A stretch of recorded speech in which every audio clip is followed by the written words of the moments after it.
Hey guys, welcome to this week's track guide for the Cadillac GTP car around the Portimao International Circuit.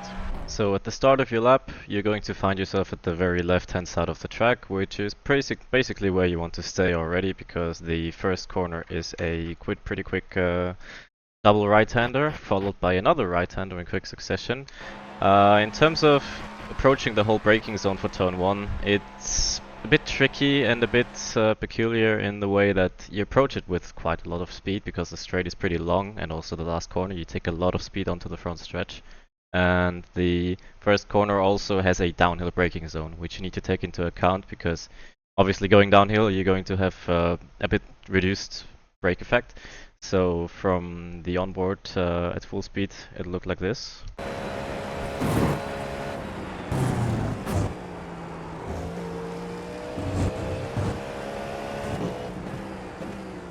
So yeah, in terms of reference point, it's a bit hard to pinpoint because there's no real meter markers that are in view or in your peripheral at most. So you have these white lines running across the circuit right here. The first or this one is basically on par with the 150 meter board, and the second to last one is obviously the 100 meter board. So somewhere between the 150 and 100 board, more or less halfway between them, that's when I start to brake. And since the car is pretty loaded with downforce at this point, you can introduce quite a lot of brake pressure. So briefly you'll see that even me hitting even 100% brake pressure, so right around here. But obviously, as the more the speed goes down, the more your downforce reduces, and also your braking capacity, or the car's capability to endure 100% brakes. So eventually you're going to have to start to let go of the brakes. First of all, because of the reduced downforce, and second of all, because you're going to start turning into the corner eventually. So when turning and braking at the same time, you need to balance. It's a balancing act between what you're asking of the tires. So are you asking the tires to brake or slow down the car, or are you asking them to turn? So when you're starting to introduce some steering angle, that's when you start to release the brakes, which is more or less what I'm doing halfway between the 100 board and the 50 meter board, right around here. That's when you want to start to turn in, and your aiming point is, well, obviously the apex. And this first apex right here, there's quite an aggressive sausage curb on the inside, or seemingly quite a high sausage curb on the inside. Obviously, when you go fully over it, it's going to launch your car. But from doing quite a lot of laps around here last season, I found that you can get pretty close, if not touch the edge of the yellow curb right here. So this is a pretty conservative approach, I would say even. So the inside of your car can even go as far as right around here. You will feel a brief lifting moment, or you'll feel the curb obviously affecting your car because it's pretty massive, but it's not as aggressive and not as sudden of a. It's not like a sudden lifting momentum or something. So the curb itself is pretty massive, but the transition from curb to sausage curb and then back to normal curb is quite smooth. So feel free to feel free to take a little bit of liberties with the yellow sausage curb at this point, and then exiting the corner, or when you've passed the apex, or a little bit before that, that's when I start to introduce a little bit of throttle again. And as far as the outside curb here goes, you want to, well, yeah, on cold tires you want to be a bit mindful that this outside transition from the red and white part to the only red part, or the red AstroTurf, whatever it is. First of all, it has a little bit of reduced grip, and also the transition from here to here is a little bit, or is quite sudden. So when you're on cold tires, it can catch you out pretty quickly. And also, eventually, you want to keep about half your car, or the middle of your car, on the edge of the red and white curb at most, in order to avoid an incident point, or in order to avoid an off track in your qualifying, for example. So yeah, try to get the car back towards the inside as soon as you can, while carrying a lot of speed, obviously. But be mindful that it's 3 connected corners, basically. So this upcoming hairpin right here is going to look, at full speed, it looks somewhat like this.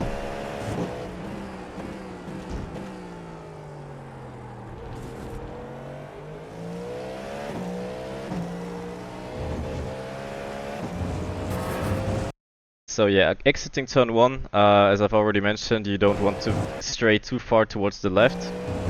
You don't want to stray too far off the red and white curb, because the more you stray off and the more understeer you start to get, the harder it is to get the car back towards the second right-hander, which is in itself not a very tricky corner. It's just a flat-out kink, basically. But since it leads into the braking zone for turn 3, it's pretty important to get it right and to give yourself as much space as possible.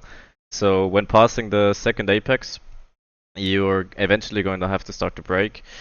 There is not really a reference point around here. I mean, like, maybe this white line, as soon as it goes out of view, or as soon as it passes, like, as soon as it passes, or as soon as it goes into your peripheral, that's when you can start to brake.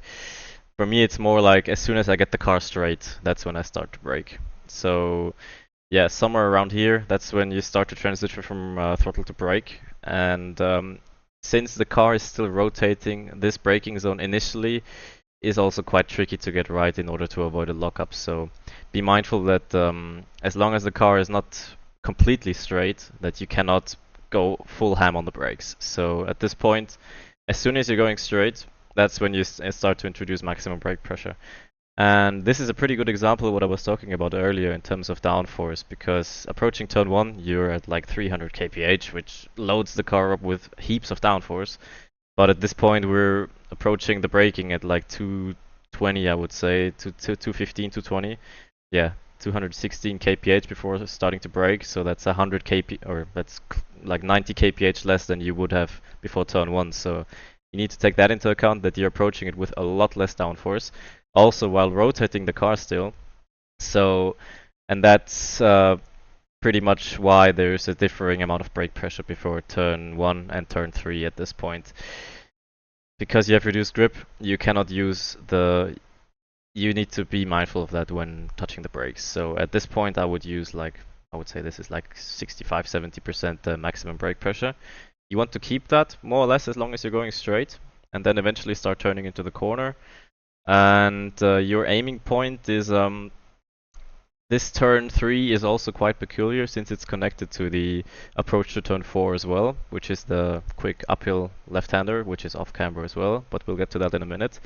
Exiting turn 3, as soon as you get the car slowed down and hooked between the red and white curb and the yellow sausage curb, just on this drainage right here. If you hit the curb a little bit, same as turn 1, it's not the end of the world, I would say. But still, it's not ideal, because it sort of unsettles the car a bit, and also more often than not, when you find yourself going on the yellow sausage curb, that means you've not carried enough speed into the corner itself. So ideally, you want to hook your car in the drainage part between the red and white curb and the yellow sausage curb. And also, when going back on throttle, since it leads into a left-hander, you want to keep the car towards as far right or towards the far right of the far right edge of the circuit in order to set up the entry for turn 4. So yeah, same as the braking basically. You don't want to go full throttle until your car is pointing straight, since you're asking a multitude of things from the tires. As long as it's not traveling straight and you can use the entire potential of the tires for acceleration, that's why you're much better off being pretty smooth with the throttle exiting turn 3 at this point. So I'm not on full throttle until I'm completely going straight. Like right here I'm going straight, and that's when I start thinking about full throttle eventually. And speaking of throttle application, you want to set up the entry for turn 4, as I said, from as far to the right as you can go. And obviously depending on tires, and obviously depending on setup and race situation, whatever. Eventually you have to start turning back left, and in order to on the old tire model you would have been able to basically take it flat from lap 2 or 3 onwards, but on the new tire model, be prepared to have a little bit of oversteer action, or understeer, or the car getting slightly unbalanced over this uphill left-hander. Because the car, same as before, it's not loaded up with downforce yet, it's not in ideal conditions anymore, and it's pretty prone to just go off balance. Be mindful that as soon as you're introducing some steering lock to the left again, that you start feathering the throttle back to like 90 to 85%, just in case. And you'll more often than not find that if you try to push it on full throttle, eventually the car will start to bite you back. So expect some snaps and just a lot of oversteer when you try to push it on full throttle. So just in order to carry the balance or keep the car balanced through this left-hander, just feather the throttle back to like 95 to 80, somewhere between 85 and 95%. And also this curb, same as turn 3 apex, you want to aim for your left-hand tires to be in this green drainage part. This time it's green. This drainage part of the curb right here, behind the yellow, behind the red and white curb right here. So, and yeah, exiting the turn 3, there's quite a there's a bit of oversteer even when feathering the throttle. And this curb, like, you want to keep. Yeah, eventually you start running out of track, obviously, but I would say this is more or less the maximum you can go in terms of avoiding an incident point. And also you want to bring the car back towards the tarmac or towards the normal asphalt as soon as possible, because you can see it even here that the white line is not really a smooth line. There's quite a bit of you can see the bumpiness of the road surface right here, and on the curb it's even worse. So when the car is all loaded up and when the car is settled again, you want to bring it back on the asphalt as soon as possible. You don't want to spend the whole part of this on the curb right here. So get it back towards the asphalt as soon as possible. Like right here, there's quite a big bump, and if you keep on the curb, it's even worse, and it costs you momentum unnecessarily. So yeah, and coming up, it's again another downhill braking towards a hairpin, and full speed. It looks something like this.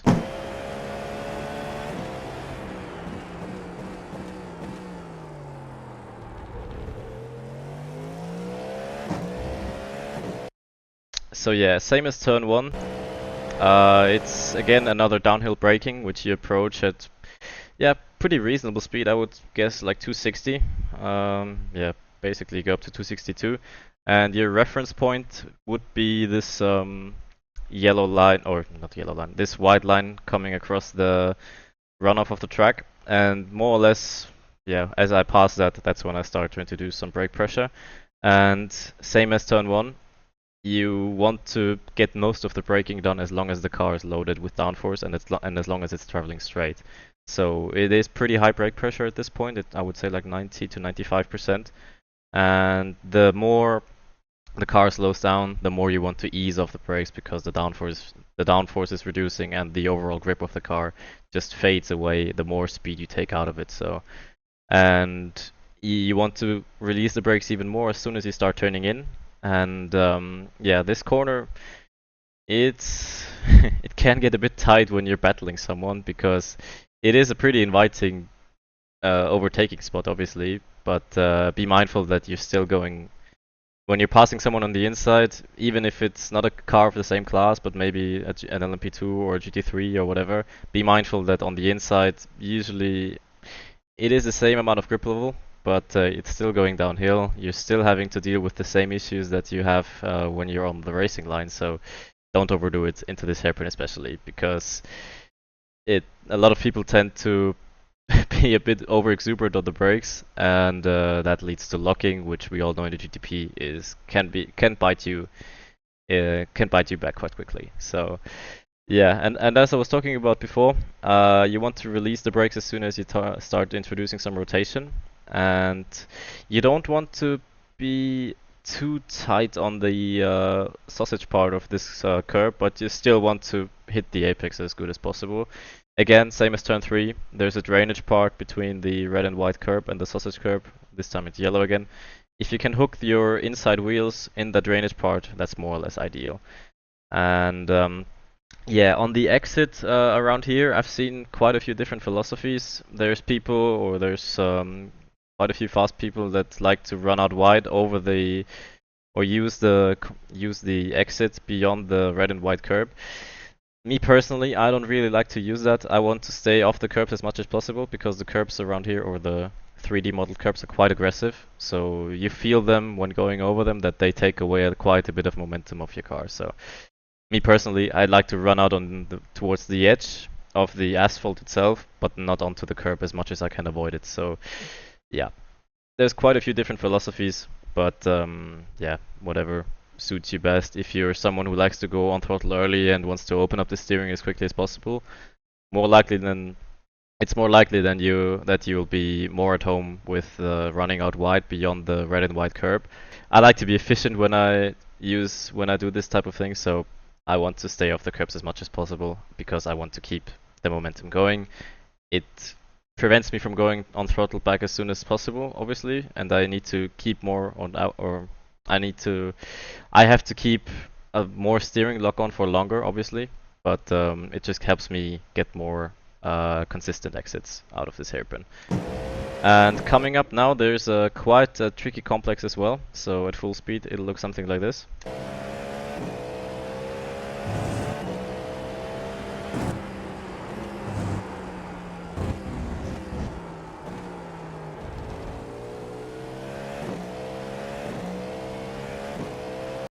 So yeah, this kink right here is obviously flat out. It can be a bit of a tricky spot when having to negotiate traffic. So if you're in a faster car, be sure that you make your intentions clear. Like if you come up to a GT3 right around here, if it's clear that you're going to clear him before you get to the apex, obviously try to take the shorter route, but indicate to the GT3 ahead by flashing your headlights or whatever that you're going left. And same as and vice versa. If the GT3 is already left, he indicates to you that he wants to stay on the tight part. So yeah, more or less it's about communication here, who wants to go where, and how you negotiate each other. But as I said, this left-hand king is more or less flat out and is only a setup for this upcoming right-hander, which yeah, at this point I'll try to aim the car back towards the left, obviously to open up the corner as much as possible. And as soon as I pass this, the start of the red and white curb on the left, that's when I start slowing the car down or preparing it to turn in. You see me going off the throttle slightly right around here. That is more or less to shift a bit of weight towards the front of the car, because obviously under acceleration on full throttle, the rear is more loaded up than the front, and in order to prepare the front for turn-in, it helps the car get settled or get prepared more for the turning in phase. And more or less when passing the white line right around here, that's when I start to introduce a bit of brake pressure. And ideally, you want to again hook this drainage part on the right.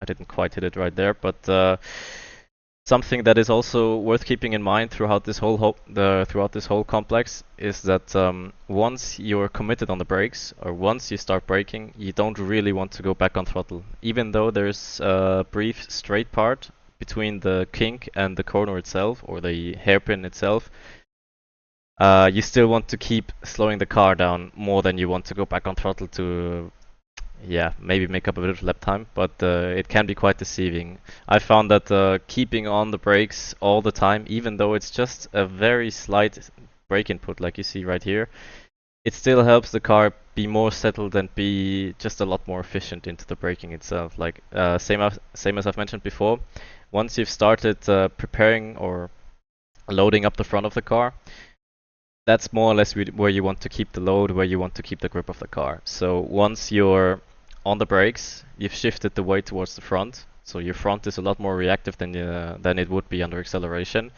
And going back on throttle between the kink and the hairpin itself would shift the weight back towards the rear, which doesn't really help with rotation throughout this whole part.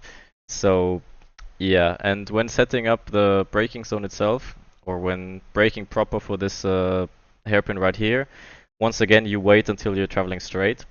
You can use quite a lot of curb around here, and the edge of the off track is more or less, I think we've hit it pretty much perfectly here. This gray part right here, as long as the middle of the car is to the right of this gray part right here, That's as long as it's towards the right from the cockpit POV, you're good in terms of off tracks. So again, slow the car down as much as you can while you're traveling straight, and eventually you want to start turning in. There is again a few different ideas as to what gear you want to be in. Even in the caddy, which has quite a lot of torque at in low gears, I still want to take it in first because that just gives me a bit more freedom. If I have to do it in second, I have to basically nail the whole complex and then be quite aggressive on throttle in order to get the same acceleration as I would in first gear. So yeah, going through here, there's a few different ideas. Obviously, you could do it in second in the caddy quite comfortably, but yeah, in the Porsche, in the Acura, obviously, and then the Ferrari, it's quite good. Or first gear is more or less the more feasible way to do it, I think. And in the caddy and in the BMW, I think it's pretty much a coin flip between first and second.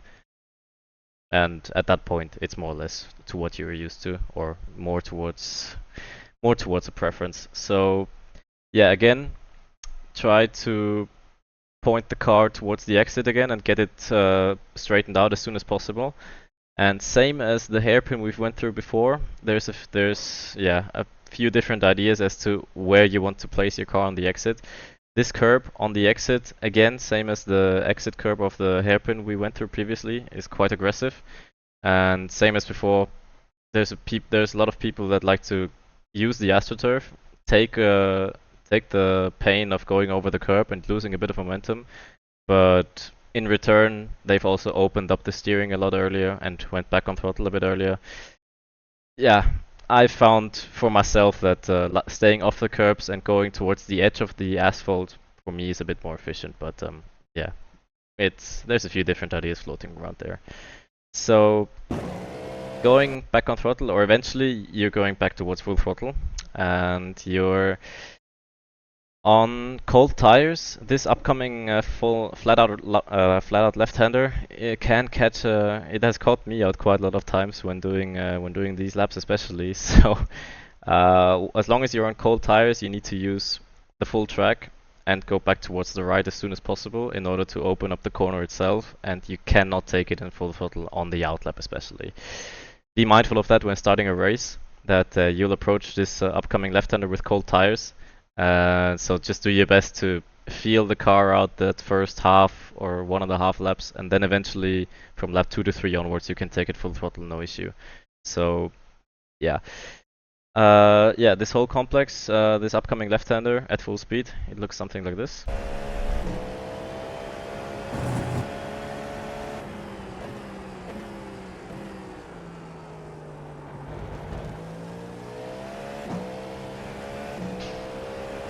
So this, as we've talked about earlier, or as we've just talked about, this flat-out left-hander is, again, the corner itself is not really an issue. It's flat. There's a lot of grip. There's a lot of downforce helping you out in terms of grip. But it is more or less a setup for this upcoming braking zone, which is, yeah, it's a double right-hander, blind apex as well, and it's an uphill. You're going over a crest, and only when you've gone beyond, or only when you've gone past the crest, then you can start seeing, or then you have visual of where the corner actually is. So yeah, I like pointing the car back towards the left in order to open up the corner as much as possible. Then I use this edge of the curb or start of the curb on the left as my braking point, more or less, or as my braking reference. So at this point I start to introduce a little bit of brake pressure, and more or less same as we've talked about at multiple points up until this corner, that you want to keep the balance, or you want to feel the car out in terms of what it can do in terms of combining rotation and brake input. So you'll never see me go beyond like 50-60% brake pressure through this whole complex right around here. So yeah, you want to be you want to brake quite aggressively right at the start, but no more than 50-60%. So feel the car out, start pointing it towards the apex, and yeah, it's quite difficult to judge as to how much how much you want to open up this whole complex, because ever since they introduced the new tire model, the car can't take as much speed as it used to anyway. So opening up the corner too much just loses you lap time, because you're just traveling more distance but not really carrying more speed because the tire can't take it anyway. So yeah, I think you can start ever since the new tire model, you can be quite direct with your approach. Like you can point the car towards the apex quite early, not open up the entry as much, uh, but just saving distance basically. So I like to stay away from the left-hand edge of the track, like 2 to 3 meters, I think. So from the outside, it looks something like this. Initially, obviously, you want to start opening up the corner as much as possible, but throughout the first apex or the first kink and the approach to the actual apex of the corner itself, I like to stay away from the left-hand edge of the circuit about, yeah, what's that? That's like a car length more or less, or like 3.5, 4 meters away from the left-hand edge of the circuit. And yeah, throughout this whole braking phase, your whole target is to, yeah, obviously slow the car down, but also start pointing your car towards the apex. And yeah, same as at quite a few points of the circuit, your ideal apex or your ideal position when you pass the apex is with your inside wheels on the drainage part of the curb, like right here. So yeah, at this point, eventually you start going back on throttle, and there's a few different ways you can approach the exit of the corner, or exiting onto this brief straight, which leads into a flat-out left-hander. If you can help it, try stay off the curb, same as we've talked about before. But there's also, if you happen to have to go on the curb, it is not as vicious as it is in the left-hand hairpin and in the uphill right-hand hairpin that we've just talked about. But still, try to come back towards the asphalt as soon as possible. And if you're going on the curb, you need to be on the full red part with your left hand tires. There's no point in just using the red and white part, because the red and white part is what kills your momentum. So if you're going to go on the curb, you need to commit with your left hand side on this red part beyond the red and white curb. So this whole upcoming complex, as soon as you've exited the previous right-hander, you will immediately be led into a flat-out left-hander, which I'm just gonna throw the whole complex at full speed for once.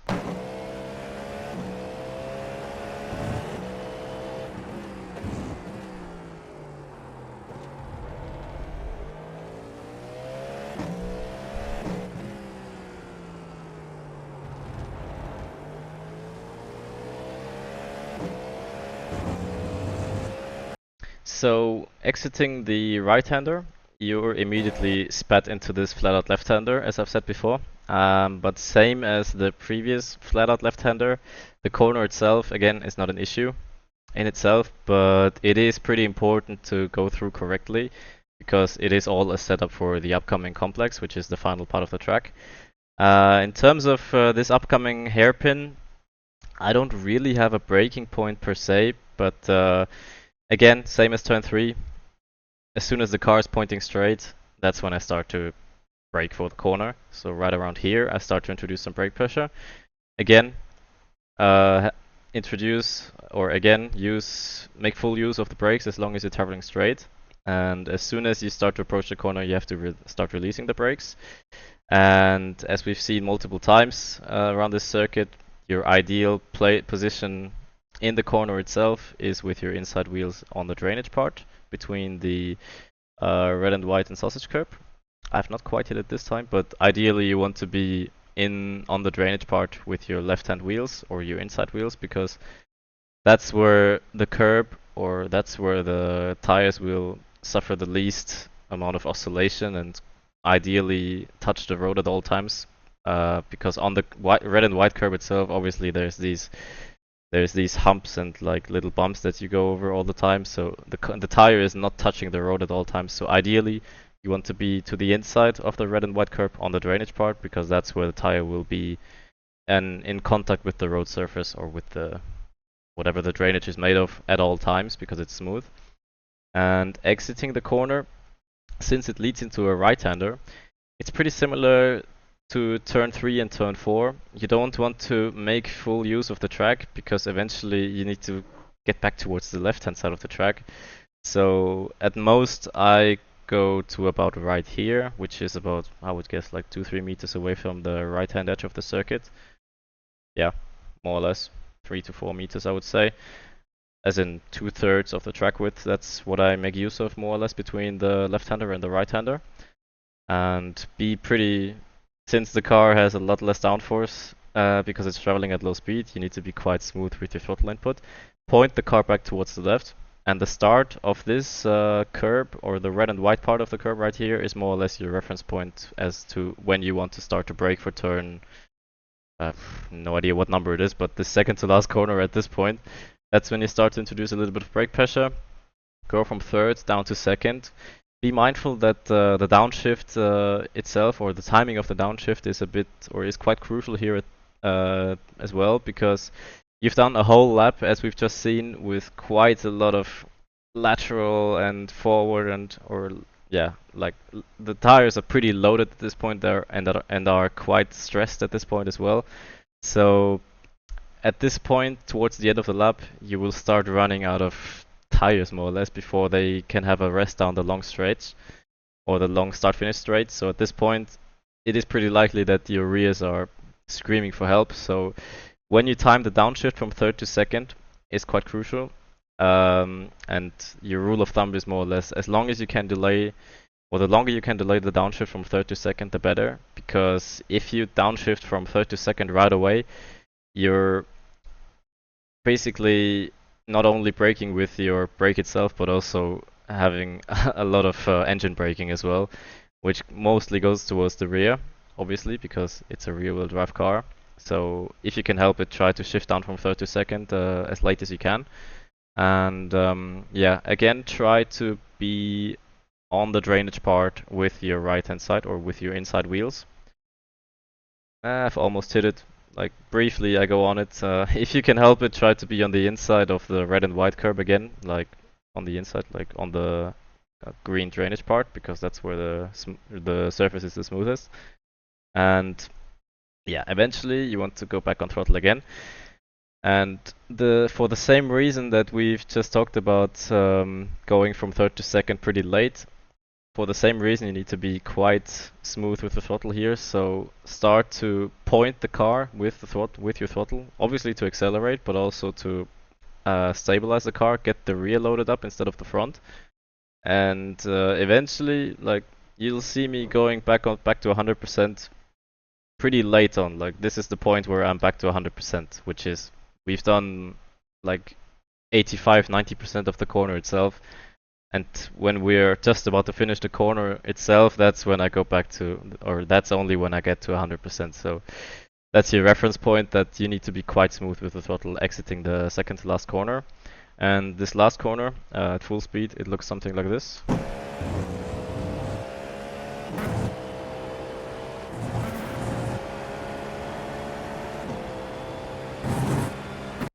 Yeah, it's for everyone that has done Algarve and on the old tire model. It's it has become quite a bit more tricky with the reduced grip of the GTP car. It used to be more or less flat out in dry conditions, sometimes even in wet conditions, if you didn't take the racing line but the wet line. So yeah, it is quite a bit different, and it's a lot more intricate than what it used to be when it was all flat out. So when you start to introduce a little bit of rotation, you need to, yeah, right around here. Yeah, it's obviously not flat out anymore, but it is a little bit of there's, same as we've talked about on multiple points on this lap. The more you can shift a lot of grip between the front and the rear axle by just manipulating the car with your foot, or your like throttle and brake inputs, basically. So all I'm doing here is feathering off the throttle in order to get a little bit of weight shifted towards the front, which helps me turn the car into the corner.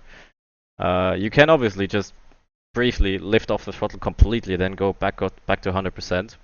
it's also a way, but it's a lot less efficient because this way it allows me to keep a little bit of throttle on, keep a little bit of forward momentum at all times, but also the feathering, as I've said, shifts a bit of weight towards the front, which helps me get the car turned in, get it hooked on this red and on the inside of the red and white part. There's once again like this little drainage on the inside of the red and white curb, which is ideally where you want to place the inside wheels of your car once again. And as soon as you feel the car grip up again, like you start to hit a bit of compression on the second part of this last corner, and as soon as you go into the compression, that's when you can feel the car grip up again. And by this point, you're back to 100% anyway. So when going off the curb, yeah, at this point, that's more or less when you're back to 100%.